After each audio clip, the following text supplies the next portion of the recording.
Testing. Video is on.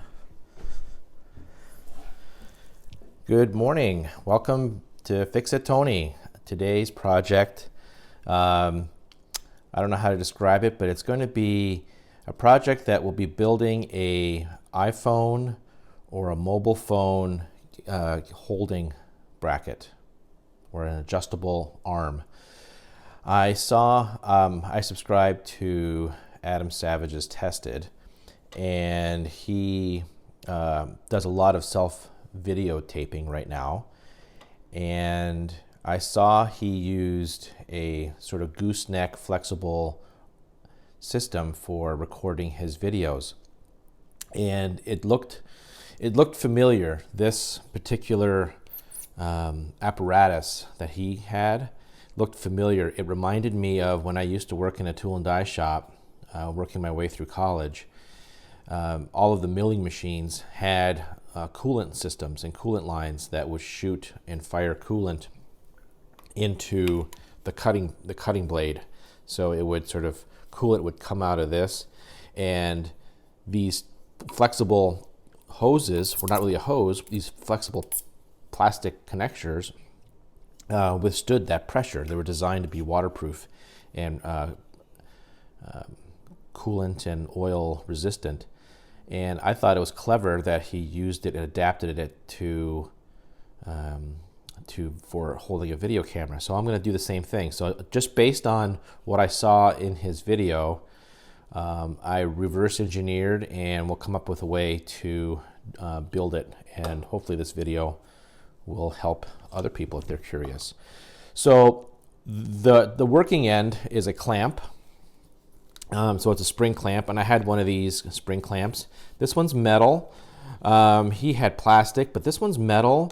It's a Pony, made in the USA, very strong.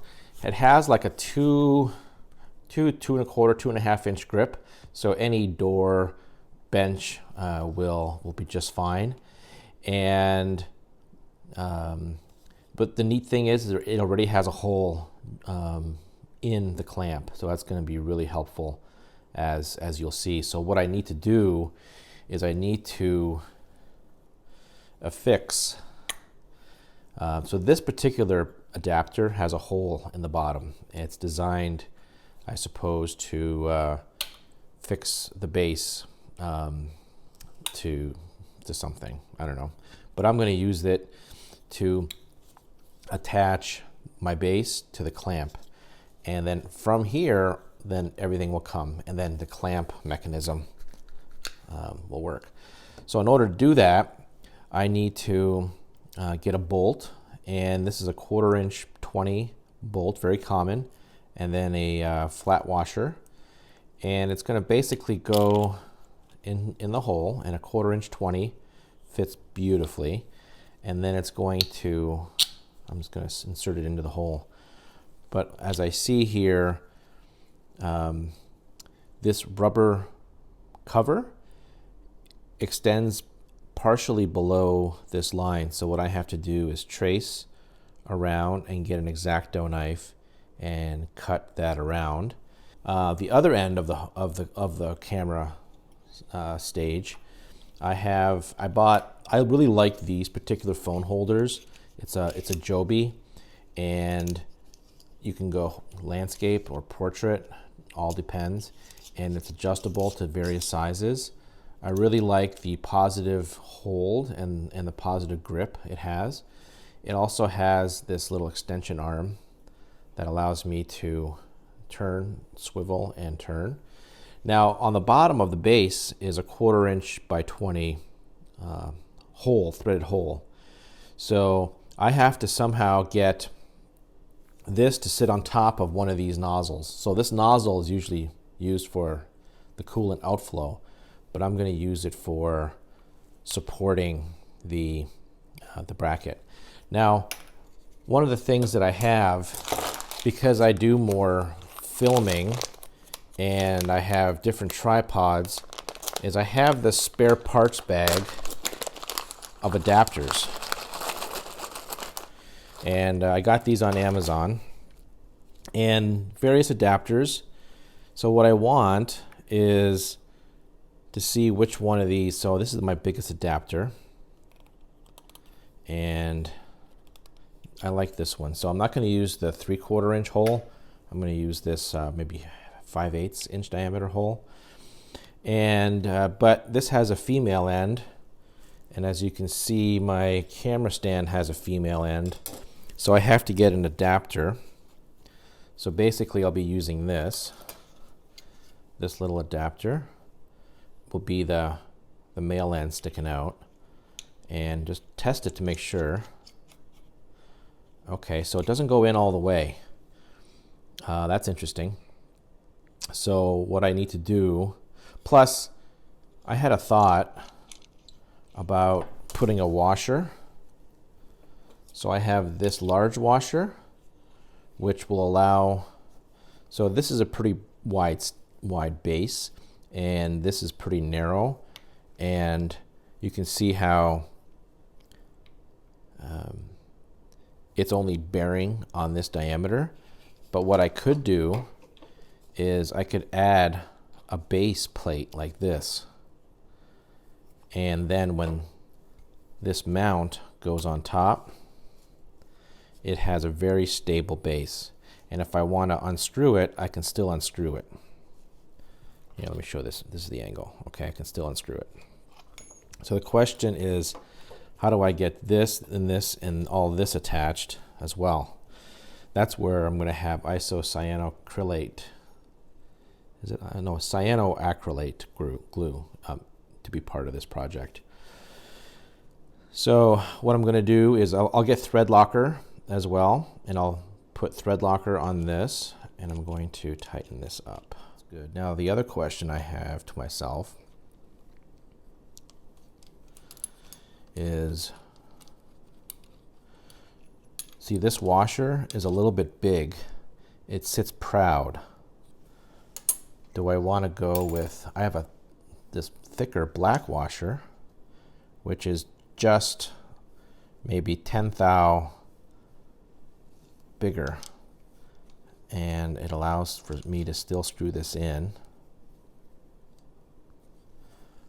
And does that look better? I think that looks better. I think I'm going to use this one. It is thicker, but I am able to still tighten that down and still get positive range of motion. So what I'm going to do,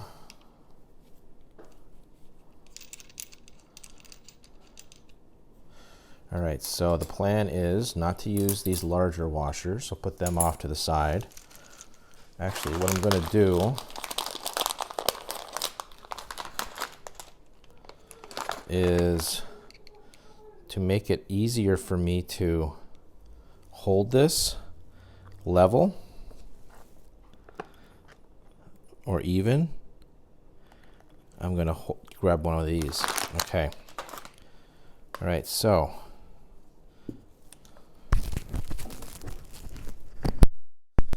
first I'm going to assemble this top section. So what I also learned from watching the Adam Savage videos is when you use cyanoacrylate glue, there's an accelerator that speeds up the curing process and makes it a little bit harder joint. So I'm going to try using that as well. So first off, let's get the thread locker off. And I'm going to stick some glue in this seam.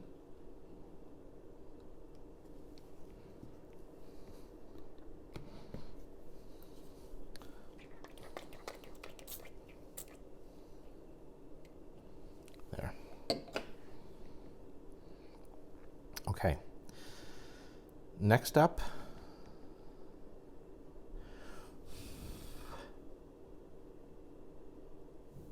wow, that sets it up pretty solid. Now there's probably going to be a little bit of a boost here. Okay, so next step is see if I can, okay, so this is the tricky part. Apply glue to this wheel.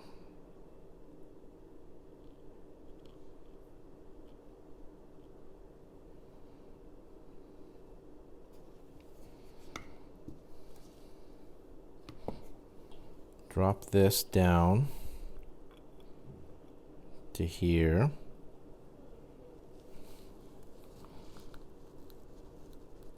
Oh, isn't that interesting?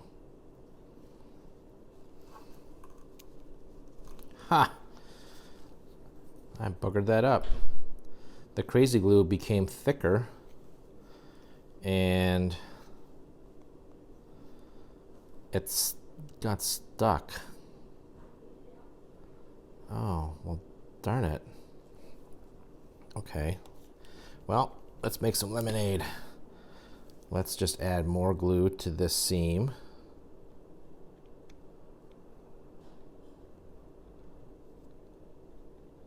No problem. No problem at all.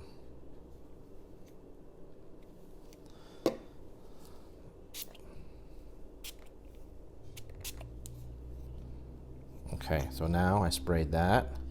I'm going to mix up some epoxy, and I'm going to pour epoxy into this hole surrounding this entire area and filling up that thread even to the bottom of the base with epoxy, and that will also secure this whole mechanism in. And interestingly, this is dry already. Wow, that's pretty cool. So now what I need to do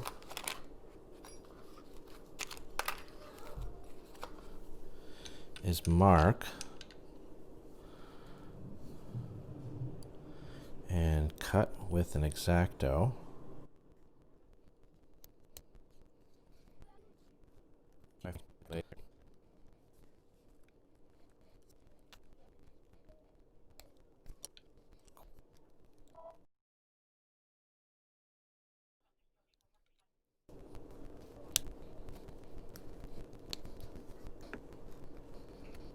See, here.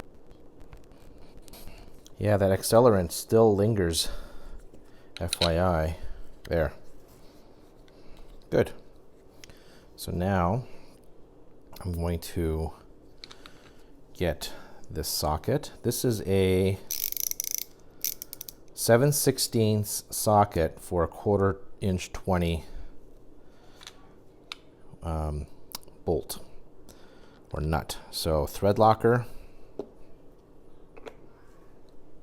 All right, so I was able to fit, I had a small enough socket that I was able to jam it in there.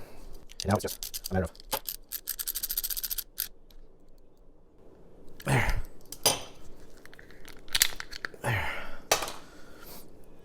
Okay, so now the first step in getting this, so to connect these two things, it's kind of neat. You can just push them together really hard, but if you have this handy dandy tool, oh yeah, my microphone fell off. All right, back to where I was. Handy dandy tool.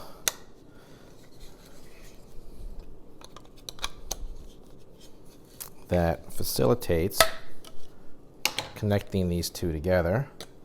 Then I connect this one here. I might have to just push in myself. Ah, there. All right, this is the beginning of it. You can see how this is starting to shape up. Now I'm going to add this piece here.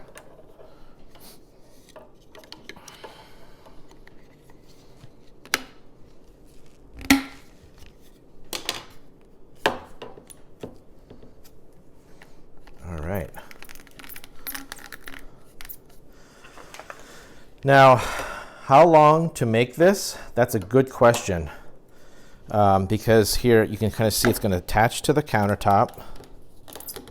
Okay, let's see. Can you see that? Here, let's adjust that.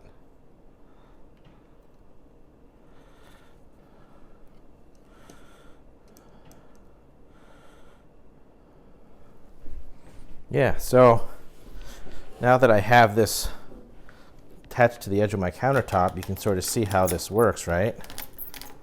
So now, how tall to make it? I have three I have 4 6-inch sections. This is about 1 foot. This is about 2 feet and about 3 feet. 3 feet would allow me to kind of really go horizontal and swing around my piece so I can videotape straight down. It allowed me to come up and then over. So an overall length of 3 feet is going to be what I'm going to do.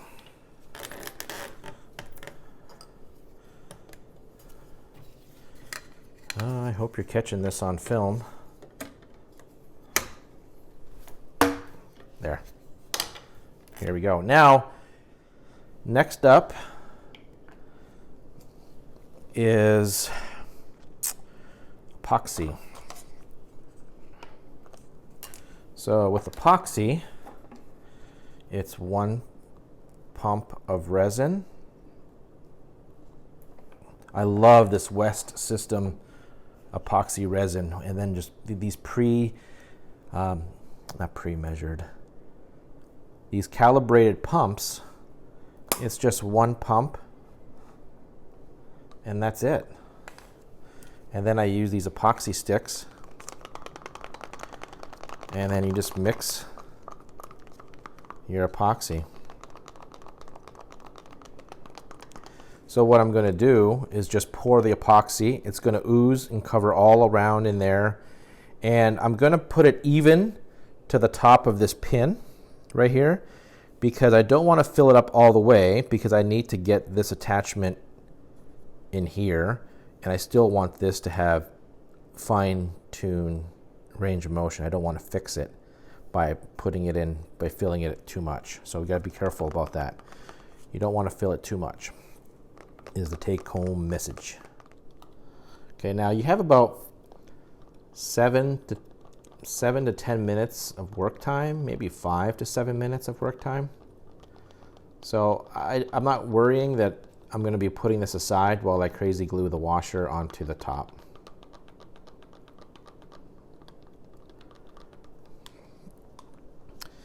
Getting this washer centered is going to be the bigger challenge. And that's where I think this is going to come in handy. All right, so first things first.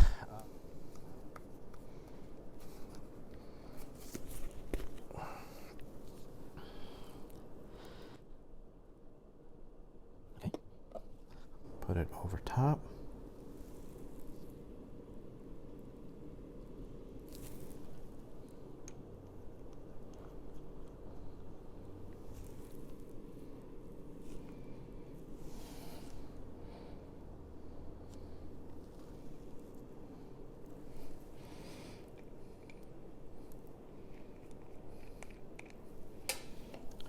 Spray the accelerant.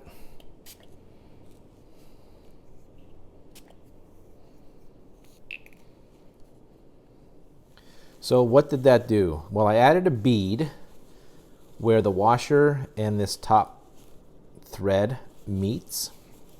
And the thinking is that it creates like a micro gusset or a mini gusset, and it increases the contact area of the glue, and increases this holding power. So I'm also going to, there's a gap where the washer is, and this bolt. So I'm gonna shoot that, fill that gap, and have increased contact time.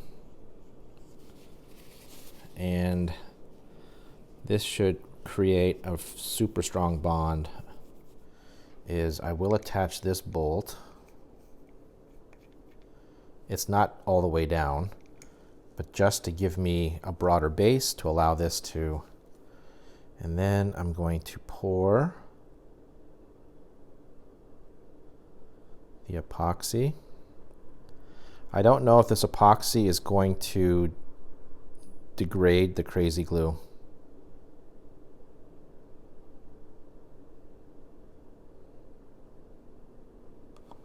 There.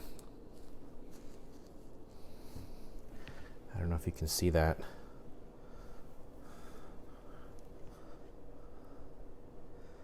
But that coupling is wrapped in epoxy and even covered, so that should be solid.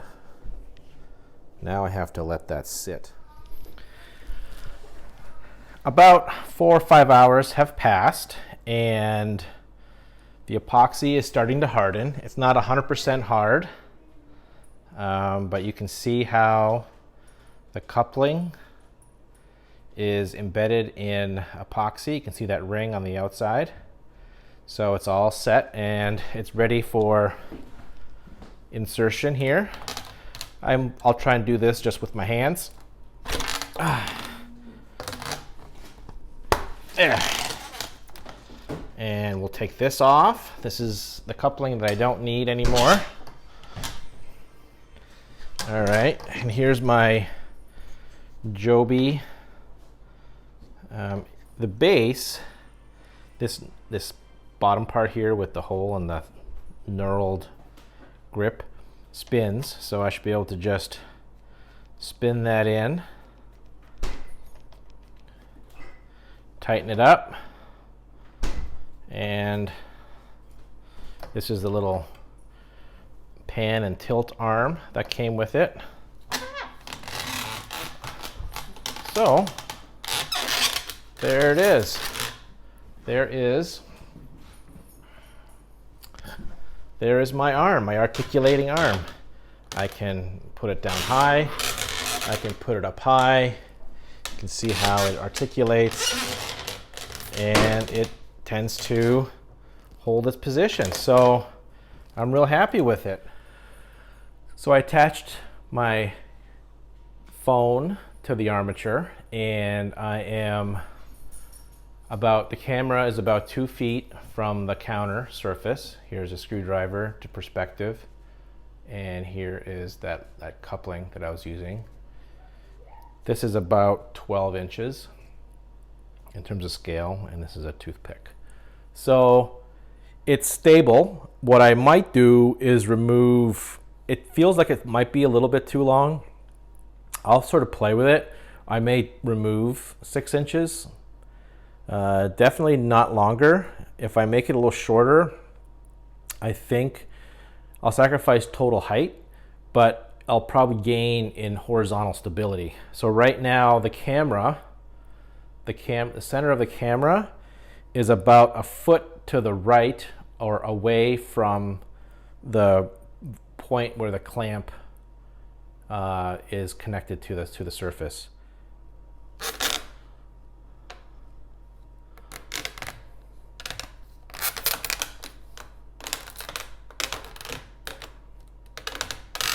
So it's a little bit too heavy.